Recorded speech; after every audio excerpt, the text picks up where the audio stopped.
Hello, everyone. Welcome to the CSINext October chapter meeting. I'm your current chapter president, Mark Ogg, and we are joined today by Thad Goodman with, let me unmute Thad so we can hear him speaking a little bit. We're joined today by Thad Goodman with National Gypsum, a longtime sponsor of CSINext. He will be here today to talk to us about barrier management and sound transmission, sound solutions by building type. Exactly. So before we get started here, just want to put a shout out to our longtime chapter sponsors who have supported this chapter, continue to support this chapter, and help us grow into the future. Architectural Woodwork Institute, National Gypsum, Northern Facades, KM Architectural Consultants, and Daniel Hargreaves. Again, your continued support of this chapter is helping us grow and will be successful well into the future. So at the end of this presentation, you will receive an email survey for the program. Please fill that out.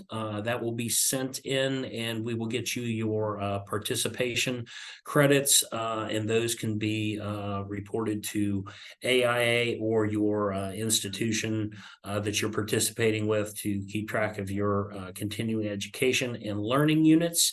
And during the presentation, if you have any questions, please just type them into the Q&A chat window there. I will keep those on here on my other screen and keep track of those as those come through. We'll try to answer them as we go along, but we're probably going to have about 15 minutes or so towards the end for questions and answers. So again, if you have any questions, please type those into the chat window or your Q&A chat window there, and we will get to them as soon as we can. And at this time, I will turn it over to Thad. Thad, welcome. Thanks for joining us, and thanks for being our presenter here in October. Thank you, Mark. I really appreciate that. I can't believe the pressure you just put me under, saying that I'll have 15 minutes at the end of this presentation. You obviously forget how windy I can be. Yeah. So. Well, it's a goal to strive for, right? That's right. Exactly. Anyway, yeah, today's session is going to focus on STC, some of the sound requirements that we see in different building types. This is an AIA presentation. Mark did mention if you have registered with that information, you will receive an email when this is over. We at National Gypsum provide these credits. You will get a certificate from National Gypsum. Everyone who attended will get one that we have your information. And if you are an AIA member, we will report to AIA for you. So as soon as I get that information, I'll start to pass it on to you folks. So you'll go from there. We do copyright these presentations, but if anybody would like to have a PDF of this presentation for reference or training in their office, we're happy to do that. Since we have a national audience with CSINext, and that's one of the things that I love about being a sponsor for this chapter, I just thought I'd show you our team. I am not a salesperson. I work under the technical marketing guise of Amy Hockett, who is a registered architect. We work in the marketing department, and we provide technical support for the architectural community, architectural and engineering community. So our job is to help you do your job. And there's 5 of us across the country. You'll see their names here: Pat on the West Coast, myself in the upper Midwest, Scott in the East, Alan down in the Southeast. And then we have a new employee that's been on about 4 months, Amy Wilson, although she's a longtime industry member. Amy, as I mentioned, is our manager. And to the left, you'll see Jordy, who is our guru for sustainability, and she helps with anything that you have there. So we'll tell you how to get in touch with them a little later. So our learning objectives today are relatively simple. We're going to talk a little bit about STC guidelines, how that sound moves through different building types. We're going to spend a little bit of time on fire ratings because that's also very important. And we're going to define some of the differences in the way these different building types focus on different aspects of sound.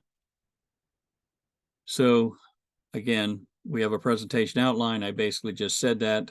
For those of you that don't know me, I'm a former drywall guy. I'm really not very good at reading, so I'm not going to spend a lot of time reading slides here. We'll move on from this one. What we have seen in the past decade and a half is, from a national gypsum perspective, and probably all the different gypsum manufacturers together, is the fact that sound has become much more important than it used to be. There was a time where 95% of the comments that we got with our 1-800 line came in were about fire ratings, and now it's probably 50-50 with sound and fire. So we decided to create this presentation, kind of focus on both of those. So the first thing we'll talk about is just design considerations in general. Okay. Fire ratings and life safety have always been the primary factor in building construction, and this has happened for centuries. You only have to look at that building on the right to realize that things can go terribly wrong terribly quickly. But the ability to control sound pollution has become a huge concern for productivity. And so working with both of these key elements has added an extra level of difficulty for the design professional. Today's presentation is going to focus on what we see as 95% of the systems that are out there. We're going to talk about 1-hour rated fire systems. And this is just an example of a 1-hour rated firewall in a metal stud construction. It can be 25 gauge or 20 gauge, 24 on center, 16 on center, depending on the viability of the wall, the limiting heights, those sort of things. So this is pretty much the go-to assembly, typical 5/8 type X on both sides. When we get to 2-hour rated assemblies, there are several different options, but the one that we see most used is basically this one, where we just start to add layers of gypsum, that life-saving gypsum that we use, to give us to the point where we have 2. Now, I'll bounce back and forth here and just note a couple things. STC ratings, which is one thing we're going to focus on, this one in the mid-40s is going to help us in some of our healthcare adjacency issues. So when we get to some of those FGI guidelines, when we get into the double walls, when we got to start talking about 2-hour walls, we have a natural mass that we add to that. So that helps us get into that 50-55 range that's going to become important, and you'll see as we go through this. So we'll start with some acoustical terms and some concepts, and with the pressure that Mark put me under, I'll go through this fairly quickly, just because I think it's important that everybody you can take as long as you need, Thad. we understand we're on the right terms. Okay. Yeah, you might not want to say that either. People start to bounce off here at 2:30 when I'm still talking. That might not be good. So the acoustical concepts that we'll spend some time on, if you see the 3 at the bottom here, and I'll just ask this question. Hang on a minute if I get my mouse to work right. These are the 3 that we'll focus on for today. STC, sound transmission class, CAC, which in those areas where the demising wall doesn't go all the way up to the top can be a problem, and then NRC, which is important in a couple of these building types. But there are some things that we need to focus on to help us achieve those levels. The one thing that we're not going to spend a lot of time on here is ICC, insulation, insulation. That's how sad is that I forget the acronym, but I should be IIC, insulation isolation class. And so we're talking about having that dense sound that goes through the framing members through the system. So that's one that we won't spend a lot of time on. We typically see those in floor ceiling applications, and we're talking mostly about STC today. So STC is nothing more than vibrations and airborne sound generated by some sort of a source, whether it's our larynx, our voice box, some sort of a sound that happens in the room. We're trying to control what's happened when it's transmitted through that medium, and we get to the other side where we have that receiving room. So we're trying to figure out just how we can reduce that sound, that source noise, to give ourselves more compatibility and comfort on the other side. And the 2 primary ways that we do this is frequency and intensity. So this is Heinrich Hertz, probably his senior picture, maybe a little bit after. Okay, he developed the standard unit of frequency measurement, and that's why it's named the Hertz after him. We talk about frequencies traveling anywhere between 20 hertz and 20,000 hertz, and those are detectable by healthy children. When we get to be adults, we'll see that high range fall off on a pretty quick basis. When we get to our 40s, 50s, 60s, we can be down as low as 10,000 hertz is what we can actually hear. So the way we design for young people is different than the way we design for older folks. Most humans in general are sensitive to that 1,000 to 8,000 hertz. And when we talk about speech, and this is important, this is going to be a very important topic here soon. 125 to 4,000 hertz is that speech range that voice that you hear from me right now. One of the things we measure is decibels. Decibels are the pressure that comes out of a voice. If I start to talk more loudly, if I start to project my voice, it can be uncomfortable for people. We get to a concert. The older I get, the more I enjoy concerts from a distance and not out in the front row. I want to have a little bit of space between me and the stage. Now, decibels are interesting because they're logarithmic, which means you can't add 2 and 2 and get 4. As you go up in the scale, they get more uncomfortable. So let's look at these different common sounds, and I'll give you some examples. You're out in the yard this time of year. I live in the Midwest. You're out, raking some leaves. So some leaves may be rustling around underneath the rake, 20 to 30 dB, which is similar to a quiet home. Okay. Normal conversation, although in that inside, right inside the door, will easily drown that sound because it's about 60 dB. So if you look at that level, at the lower levels, when we talk about logarithmic levels, at the lower level, we went from 20 to 60, really without much addressing anything that would happen from the outside.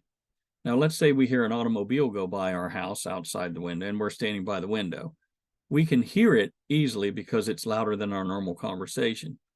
But if, for example, if a motorcycle goes by, just as quick as that, it might actually make us turn our head to the window and say, oh, wow, what kind of bike was that? I can hear it much more clearly. So when you get into the higher levels, 80 dB, the difference between 80 dB and 88 dB is significantly different. And so for those that love to go to rock concerts, prolonged rock music at 120 to 130 dB can actually do long-term damage to hearing. That's why when you see people talk, or you see people in these music shows and these award shows, they typically have what looks like a little monitor in their ear. It's a monitor, yes, helps them understand the sound in that space, but it also helps them with their hearing. So when you're a design professional, let's say you're doing a design, you've presented your owner with a design and it's a 44, and the owner says, I'd really like to have a 45 STC. I've heard that's much better. Well, if you have to do too much difference to change that from a design perspective, and if you're going to charge them much more money, that's probably not a good use of their time or their money. By the same token, if the owner says, I see you've specified a 45 and I'd really like to have a 50, I hear that's the kind of the benchmark for some of the things that we're doing in multifamily, then that makes sense because 5 dB is clearly noticeable from one side of that wall to the other. And if somebody says, okay, you've developed a 45, but I'd really like to have a 55 because I want to get more into that luxury spec, well, then that makes sense because the person on the other side at a 10 dB reduction is going to hear half as much as they did before. So that kind of gives you a guideline as you're starting to design things, how they work out. This is assuming that we have all the flanking paths covered.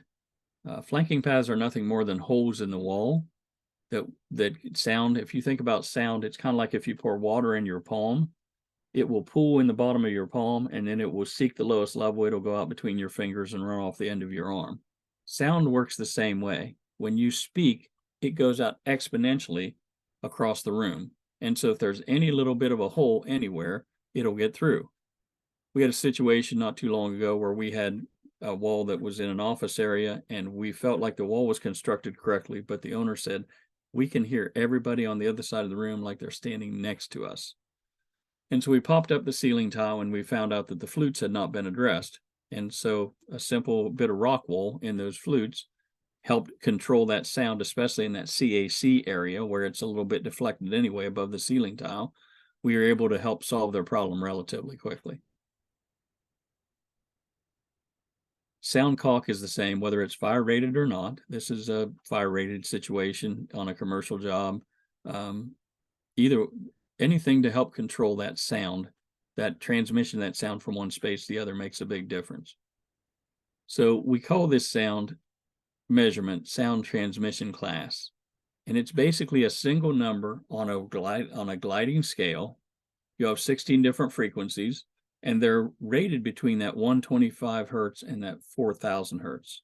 And if you remember from a few slides ago, that's the speech area that we're measuring. So if we think about how we're controlling STC and what that means, then if we're in the speech range that we want to control, that makes total sense. If you're working in maybe a church project where you've got an organ music in the vestibule, then you've got maybe some classrooms on the other side, STC might not be quite so important, because the STC is only going to measure certain frequencies, and there's going to be ones that are much lower in that music scale and much higher. So they're not even going to be measured, and they're going to attack that wall differently. So it's important to understand how sound travels and what it does. Now, we've talked about STC and how it's determined by the different frequencies, but the test methods are just as important. ASTM E90 is the test method that we as manufacturers are governed by and guided by.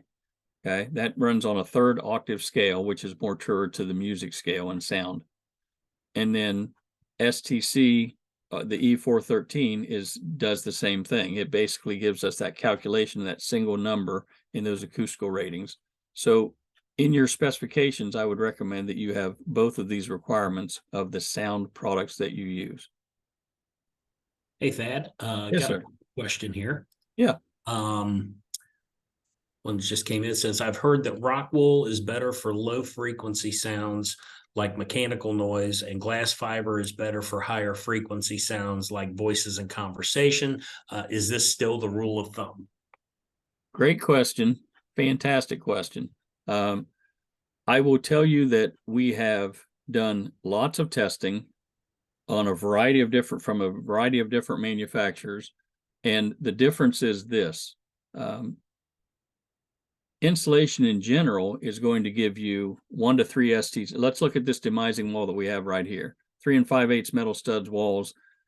In this particular wall cavity, if you have regular unbatted or faced insulation, that's going to give you somewhere between 1 to 3 STC points of added protection. If we took it out of that assembly, that CAC or that STC would be 41, let's say. I get questions all the time similar to this. Hey, suppose we use a blown-in insulation. I've got a 1 pound foam I'd like to use. Well, that's 1 to 3 STC points. Well, suppose I use a heavier, let's say I do a 2 pound foam, 1 to 3 STC points. The one difference that we find is rock wool or thermofiber or that metal slag product. I'm using actual names here, but that's the process, that mineral wool application.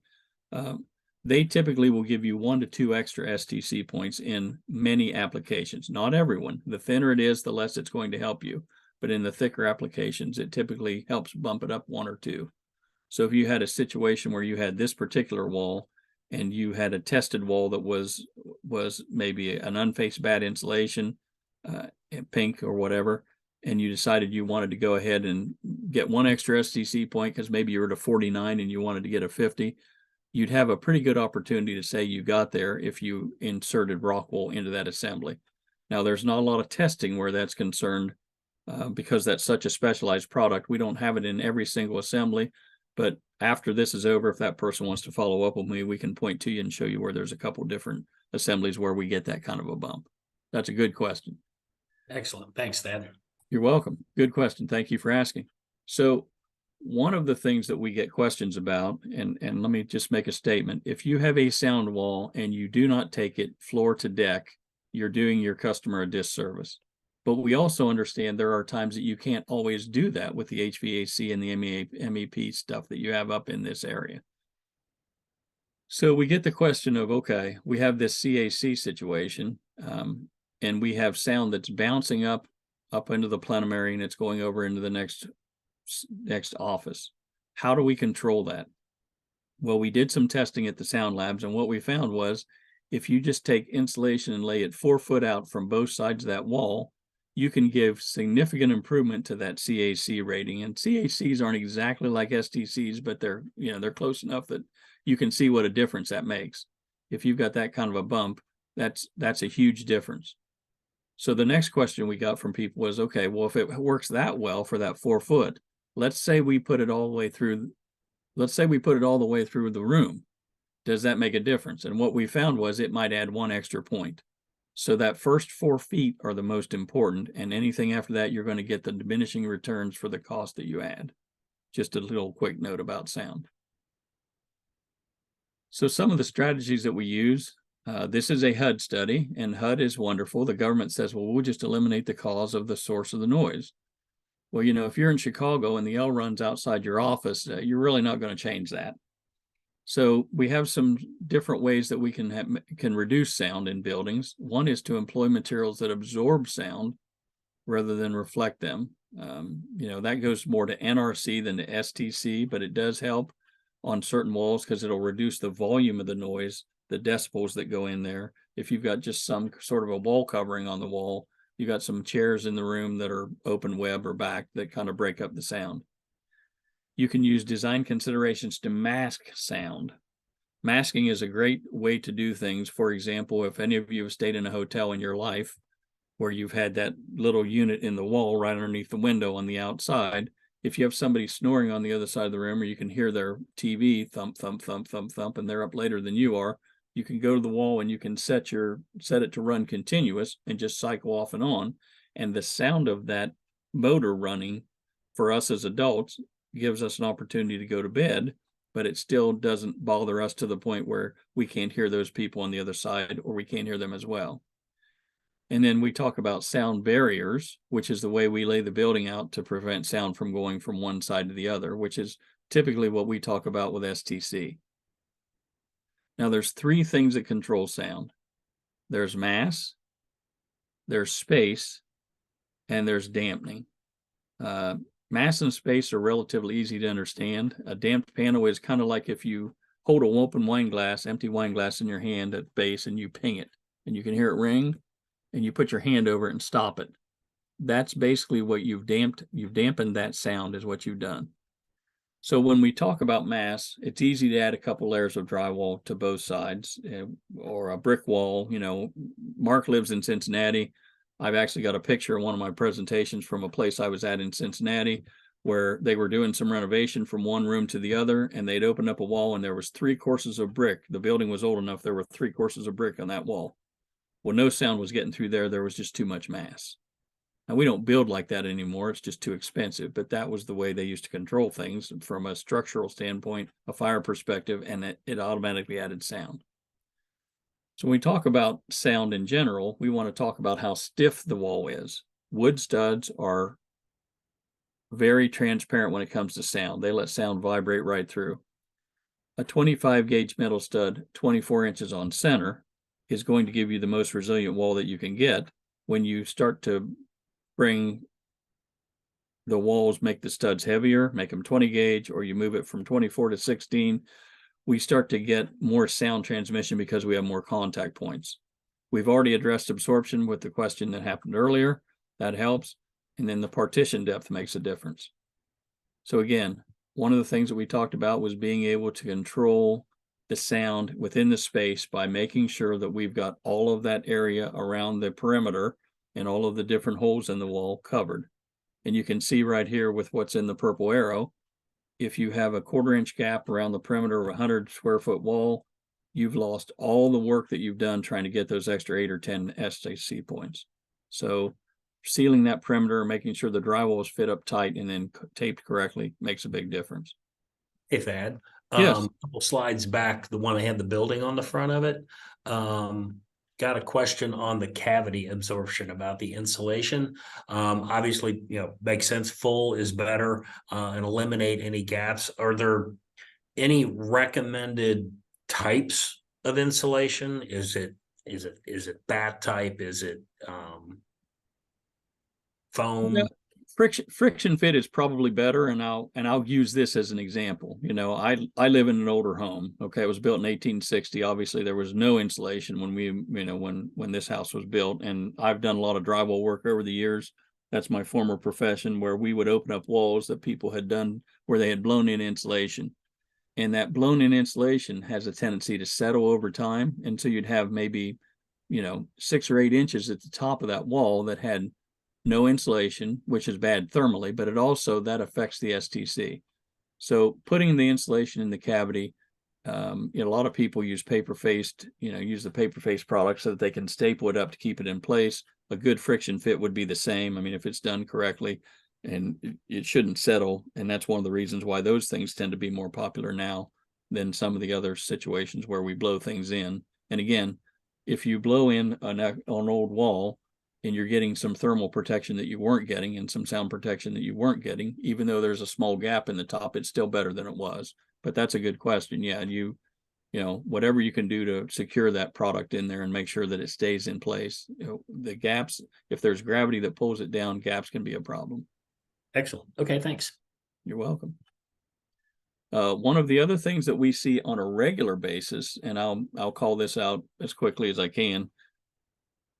The floor area, if you think about sound caulking is a non-hardening product that's got elasticity to it. So if the building moves, it has a tendency to stay where it needs to stay. If it dries out, it tends to shrink and crack and create holes.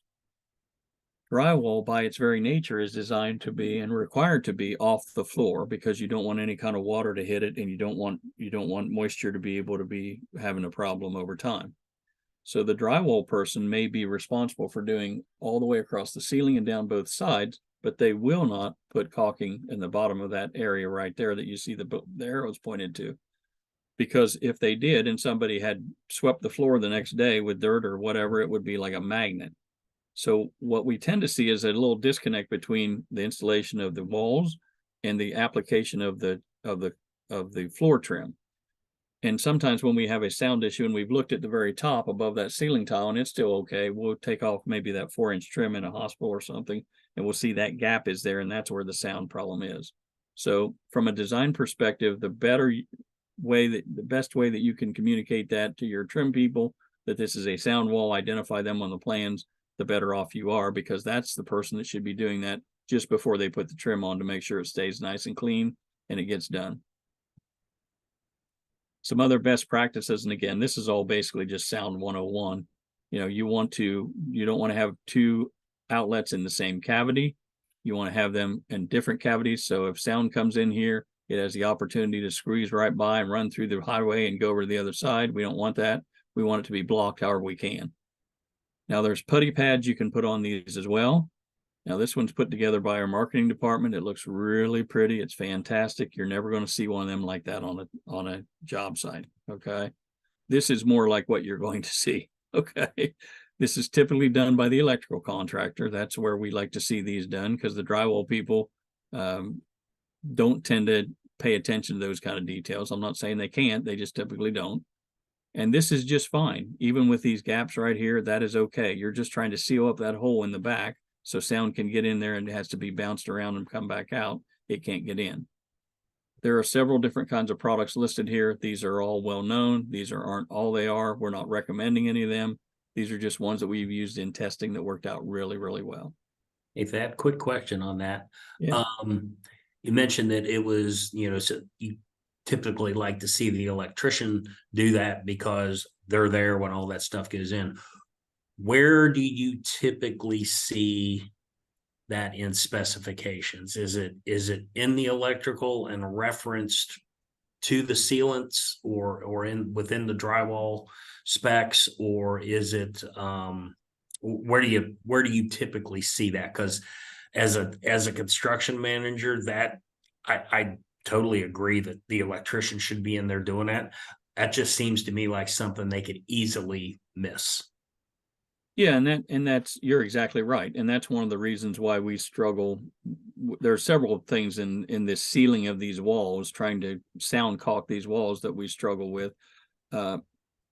The most successful ones that I've seen are ones where they've put a note in the specifications or on the plan view to say, okay, check out the sound walls, the wall types that are sound rated. These are the areas where you would add this type of a material.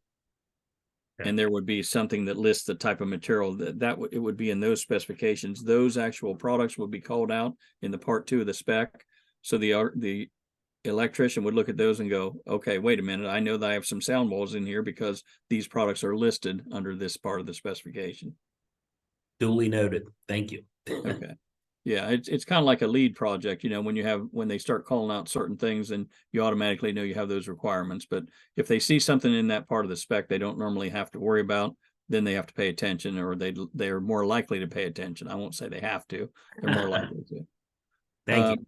Got it. Yeah, best practices for drywall is, from a fire rating perspective, is we staggered the studs to begin with, but from a sound perspective, you also, if there's a crack in that wall and it moves or it's jarred somehow, if sound is going to go in, you don't want it to be able to take the freeway and go from one side to the other. You want it to have to travel the long hard road and get through on the other side. The whole way it's losing velocity when it does that. So let's talk a little bit about different building types, because things are different depending on what type of a building you're working in, and that's the meat of this program. And so we'll spend a little time on this. We're going to go through 3 primary building types. We're going to do healthcare, we're going to do multifamily, and we're going to do schools. Now, in both of these, life safety is always the #1 priority. So we're going to focus on the fact that most of these buildings 1 and 2 hour fire protection, and we actually have schools down there listed as 1 hour fire protection, but there are assembly areas inside the schools that typically, maybe while they're on the corner of the school, they have a little better egress. They also have 2 hour requirements. So each of these units, each of these building types have 2 things in common. They have sound requirements, and they have, they have fire requirements. So healthcare, HIPAA started in 1990. Patient privacy became important. Big deal. Didn't really get popular until the mid-2000s, but we see more and more of that. And I'll give a shout out to one of our other members here, the founding member of this chapter, Daniel Hargreaves, does a great job. If look for us, we try to have something with ADA once a year, and Daniel does a great job with those, so I'll give him a shout out. But hospitals are full of people 24 hours a day, 7 days a week. There's open doors, there's nurses stations, there's bells, there's whistles. Sound protection in a wall with multiple penetrations is difficult. And you only have to look at this wall to go, wow, how would you cut all these holes in this wall and still make it soundproof? That can be a real issue. So FGI is the code body, or is the body that recommends to AIA that independent, I won't say it's a code body, independent not-for-profit organization, and they're the ones that people kind of lean on. Now they're going through a process where they're changing everything, or not changing, they're updating some of their guidelines, but the most common ones we have when we put this together was here. Patient rooms with a corridor entrance, tough for sound. And then we start to identify other areas like, a patient room for a public space and some MRIs. So these recommended daytime noise levels for areas in healthcare is typically about 35 dBA. That's difficult sometimes to achieve. You have places like Johns Hopkins who actually has 45 as their minimum. Any questions we should address here, Mark?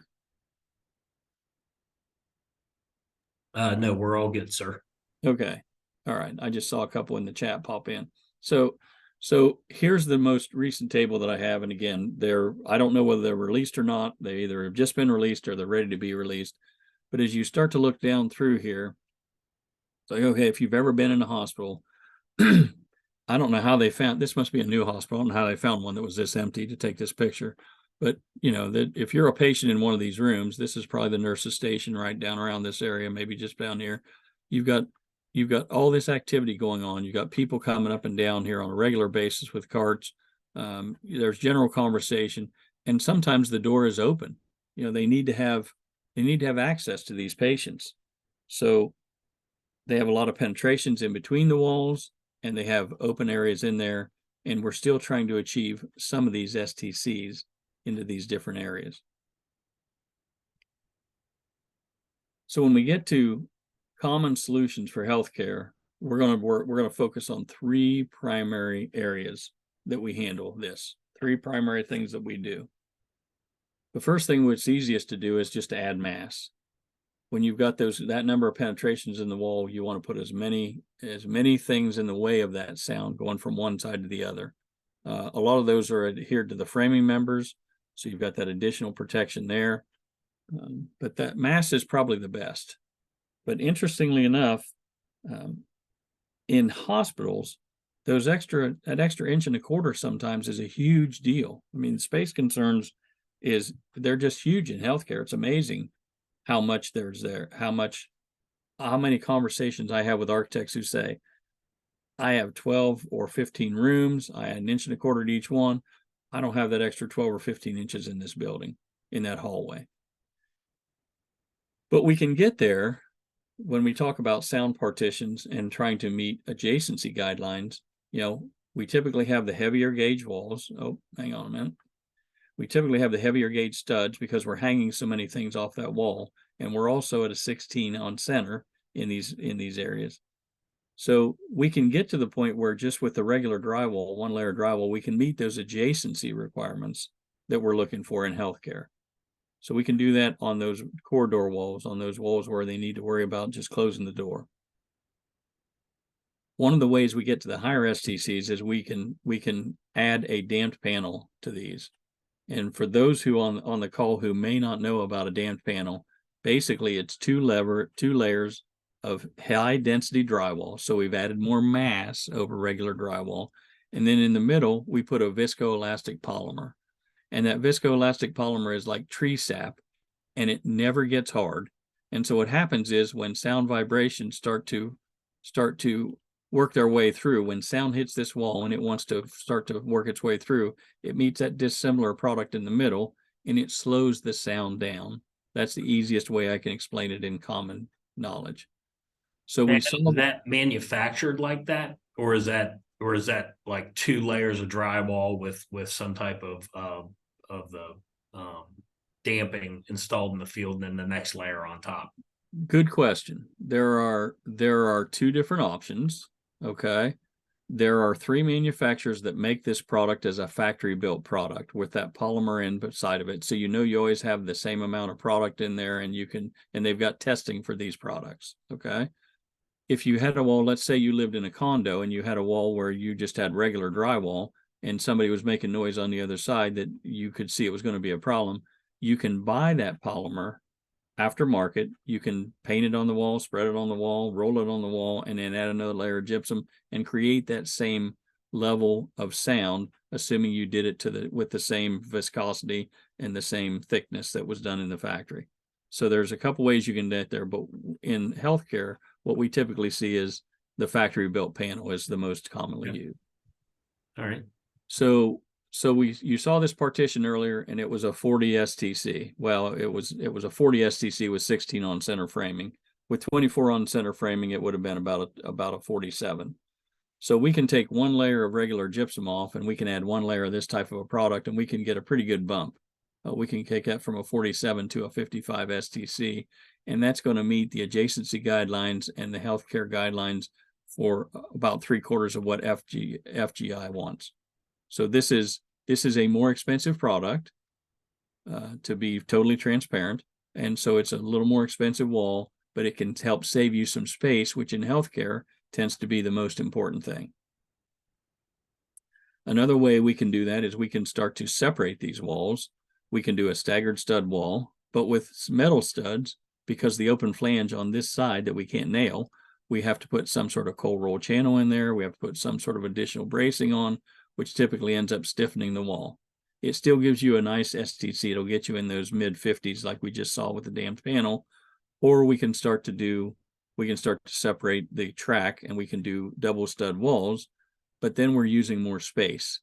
And so that tends to be a wider wall, and space tends to be a problem. So just kind of to wrap up the healthcare part of it, adjacency sound control is probably the most paramount. That's the thing that they need the most help with. We also always have the means of egress, which is important. That's why we have those 1 and 2 hour ratings for fire. So if you noticed on every one of these walls that I showed, this is a 1 hour wall. This is a 1 hour wall. And so we've got the protection that we need from a 1 and 2 hour perspective of that.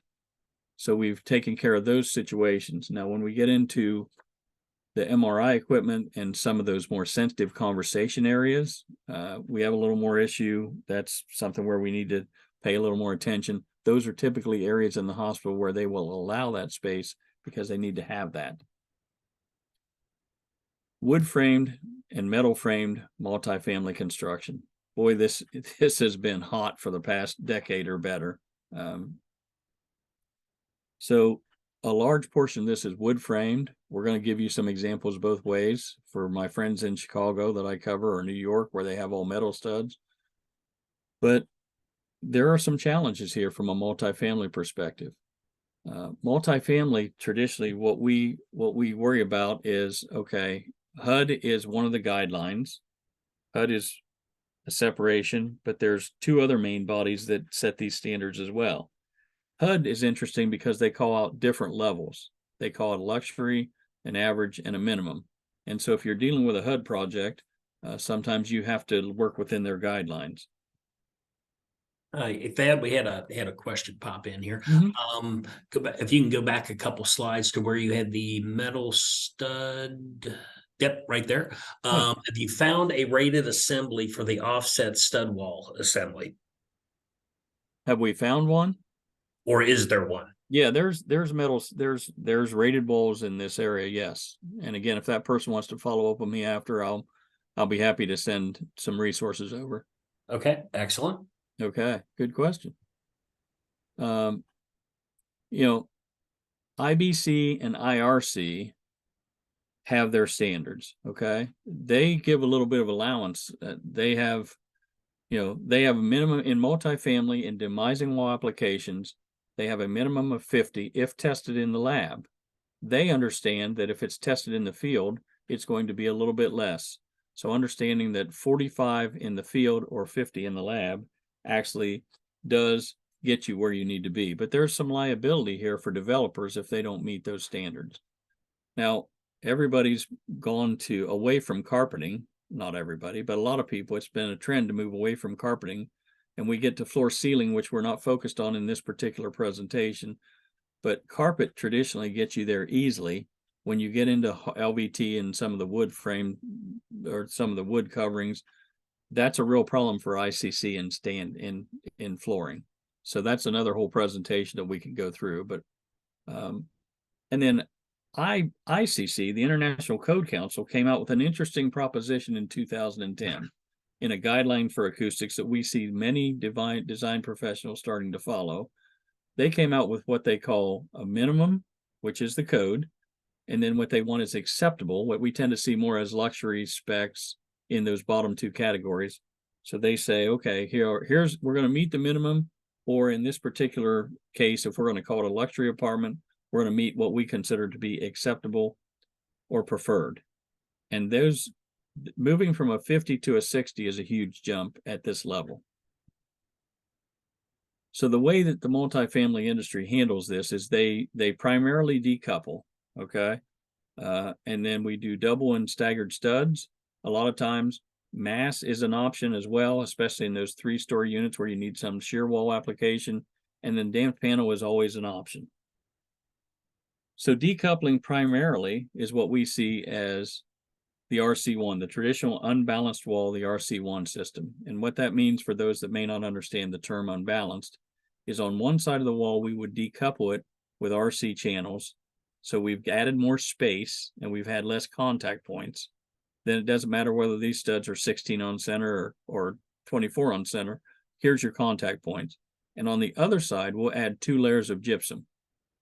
So remember earlier in the presentation, I said there were 3 things that controlled sound: mass, space, and dampening. In this particular case, we're using 2 of those things. We're using more mass, where we have that extra layer of drywall. Now we have 3, and we add that decoupling, so we have space.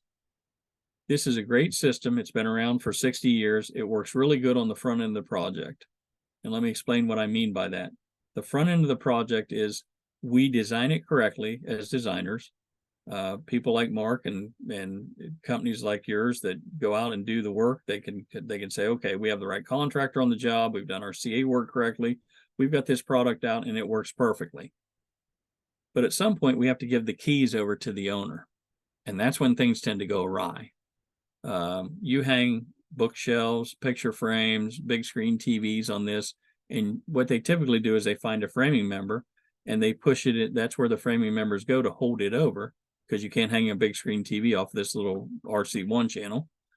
And then what happens is you push this against the metal studs and you deaden that out, and you've destroyed your sound protection. And this isn't just homeowners. I went down to Memphis to do some work, some consulting work for Marriott. And as is my practice, if they're going to give me their time, I'm going to give them their money. So I stayed at a Marriott property just down the street.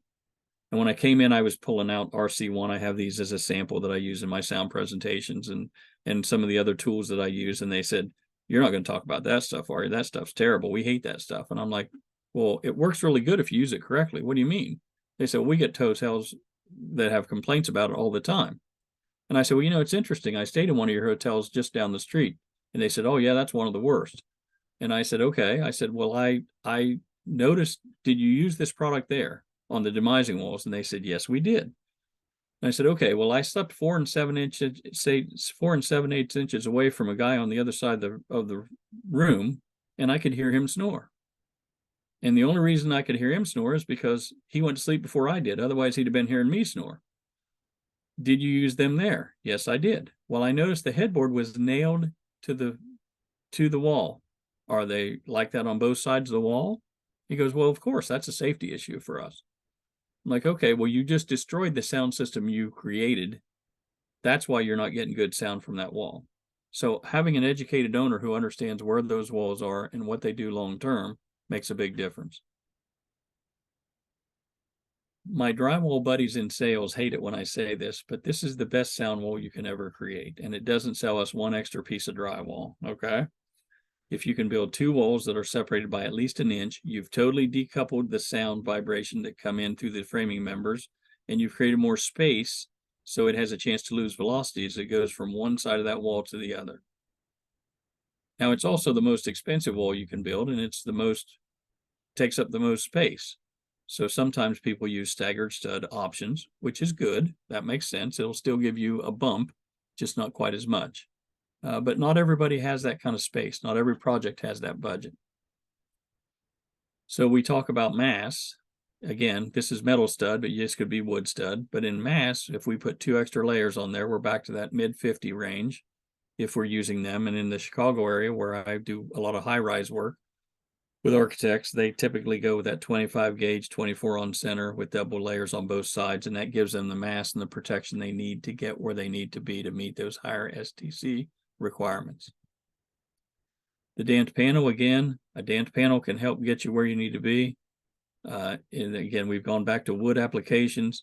This tends to be a more expensive panel, and a lot of developers don't want to spend the extra money.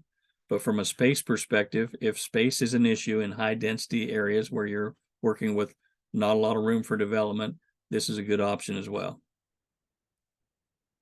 So your priorities, again, with healthcare, we talked about having sound be controlled all through the day.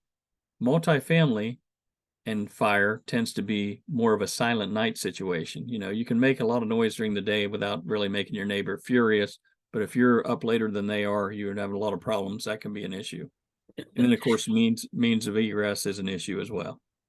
Hey, Thad, Yeah. got a question here. Have you ever seen steel studs for sound partitions in a wood framed building? Yes, absolutely. Not very often, but we do see it. And here's the difference.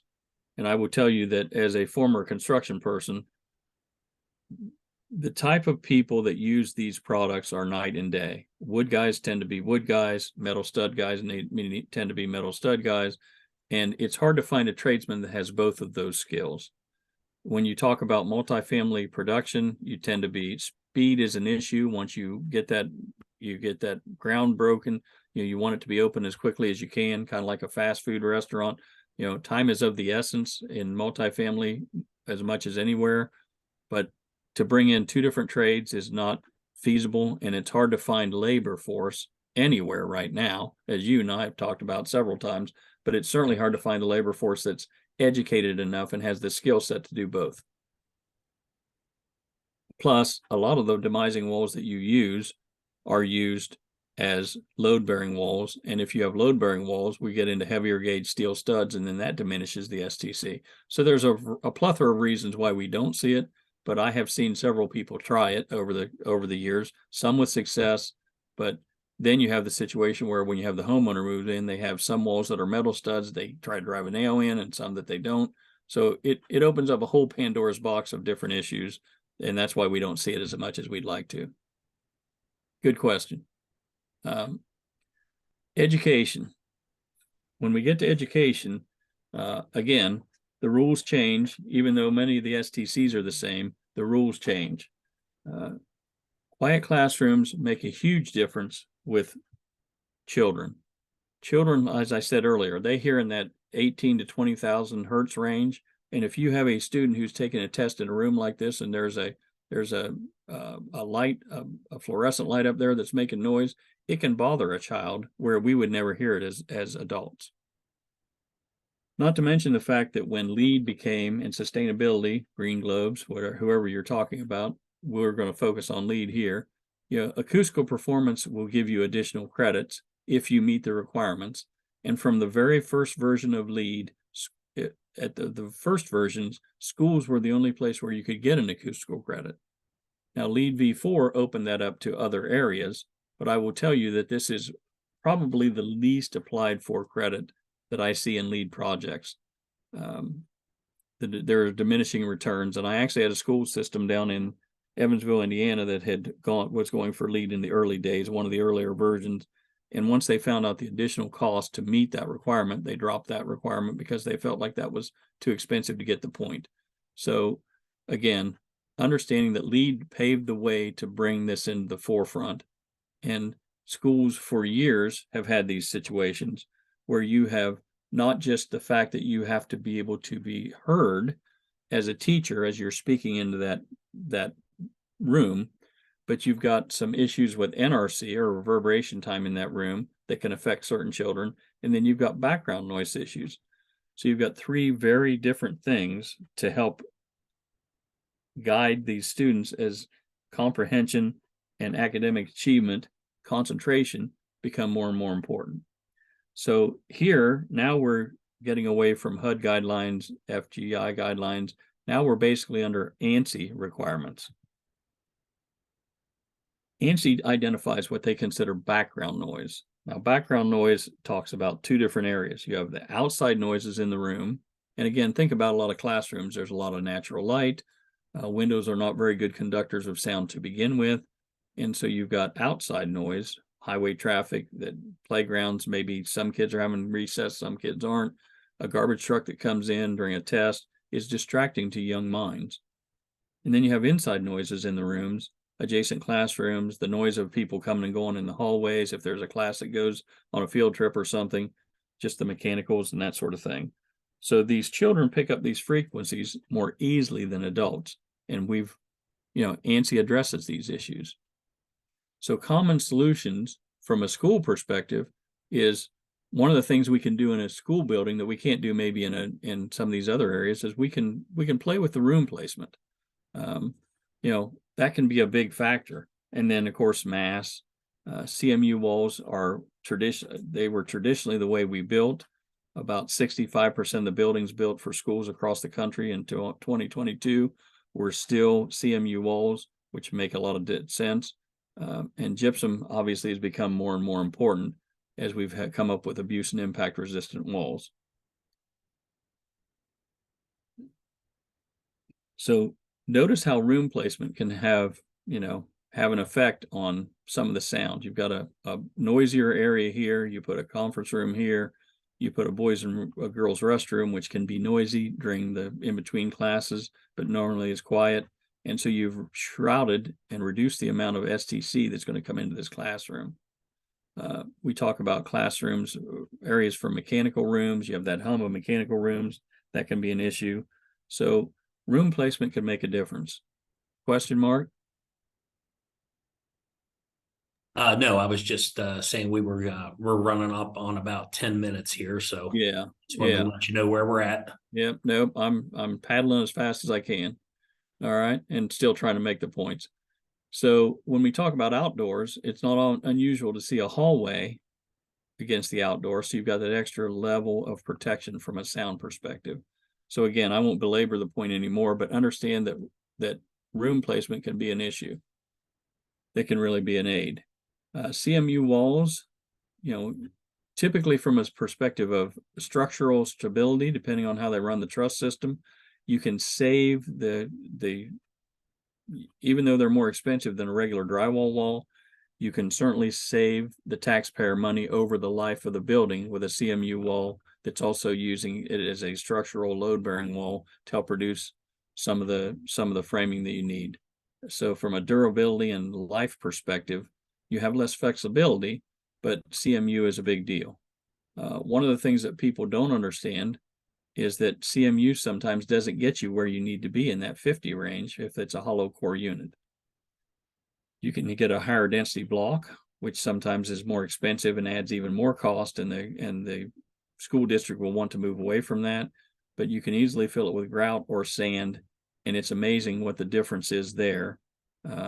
It adds more cost from a labor perspective, but just understand what you're getting with a CMU wall. And then gypsum board, here's a picture here where we have an abuse and impact resistant products on the bottom, regular drywall on the top. These were developed in the 90s. Abuse and impact can help you protect those walls in some of those areas where you've got young students that are running through it with a backpack and that sort of thing. They have their own set of fleas. We won't spend a lot of time because of my time constraints here on either one of these, but that's what we tend to see from a standpoint of fire and sound protection. The CMU obviously gives you that 2-hour wall. The fire and sound can give you the 1 or 2 hour wall in your drywall, but speech intelligibility and room placement is the thing that makes the most sense when we talk about building types there. That's a major focus for those type of designers. So to kind of just wrap up here from a perspective of what we've talked about, all of these 1 and 2 hour firewalls, we talked about what those are, kind of the general purpose of how we get there. Multifamily is demising walls, corridor walls, silent nights for sound protection, that evening stuff. Healthcare is adjacencies, public space, HIPAA laws, sensitive conversation areas where you need to have those hard conversations, or MRI rooms.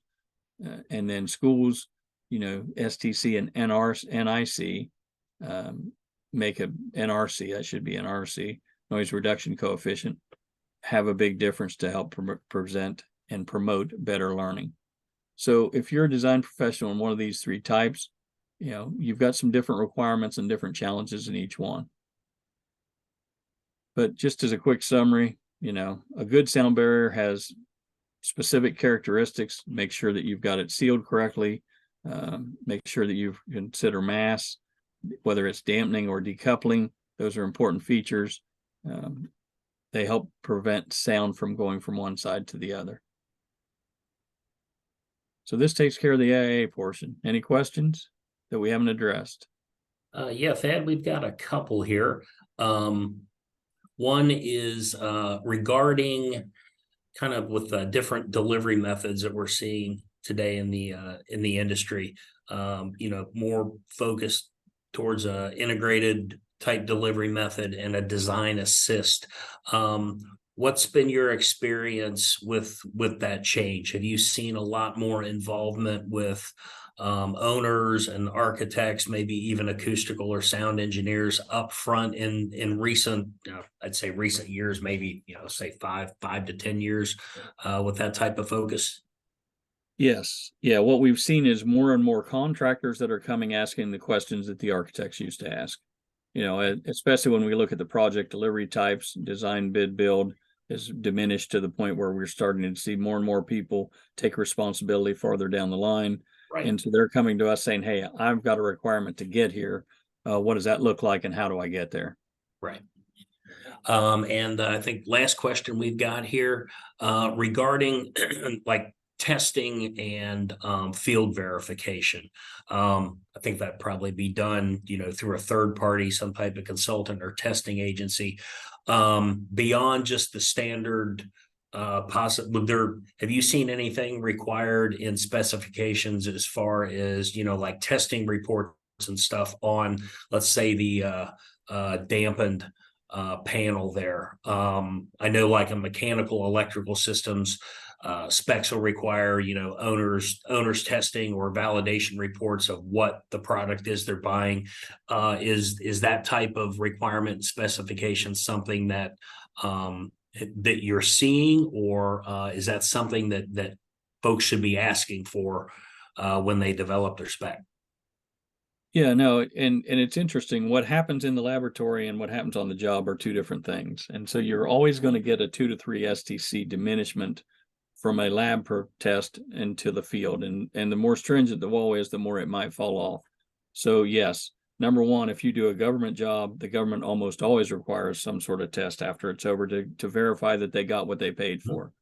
And then from the perspective of, there are several firms across the country that now have those requirements.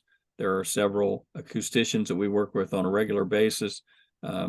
We have a product called the Sound Book. It has 315 different tested assemblies in it that start out at 16 on center, go to 24 on center, chase walls, wood studs. We are not the only one with these types of products that are out there. There are several that we see more and more of those from an insulation standpoint, and as well as the drywall people and the steel stud people, the CMU people. We're seeing more and more testing done all the time because of those types of questions. So that's a great statement. Great. Well, I think that wraps us up. The question portal's empty. Thad, thank you for your time. Thank you for your content. Always great to talk with you and listen to your knowledge. Folks, we will be reconvening again in November. The topic will be AIA documents and some of the changes that have occurred and will be occurring here in the future. Keep a lookout on CSI's calendar of events. The CSINext website, which you can find at CSINext, that's next.org. And we will be putting information out on the website, CSI site, as well as our LinkedIn group and LinkedIn pages. So again, thank you everyone for joining. Great questions, great interaction. Thad, thank you again.